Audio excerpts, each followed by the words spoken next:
Good morning everyone. সকালবেলা বেরিয়ে পড়লাম গড়িয়াহাটের উদ্দেশ্যে। আজকে কিছু শাড়ি শপিং করব। শপিং তো হয়ে গেল, এদিকে কলকাতাতে হয়ে গেল প্রবল বৃষ্টিপাত।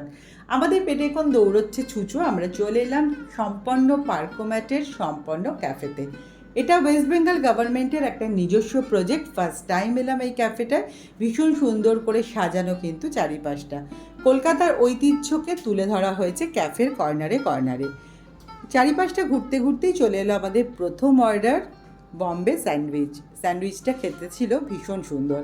আর আজকে আমরা একটু ওনাদের রিকোয়েস্ট করেছিলাম, যেহেতু আজকে আমরা ভেজ খাই, সেই জন্য যাতে কোনো খাবারেই মাছ মাংস তো দূরের কথা, পেঁয়াজ রসুনের ছোঁয়াও যাতে ওনারা না দেন।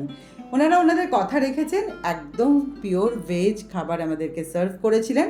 ভেজ বলে কিন্তু খাবারের যে টেস্ট খারাপ ছিল তা কিন্তু নয়, ভীষণ সুন্দর ছিল খেতে। এবার চলে এলো কফিটা খেয়ে নিয়েই বাড়ির পথে রওনা দেবো।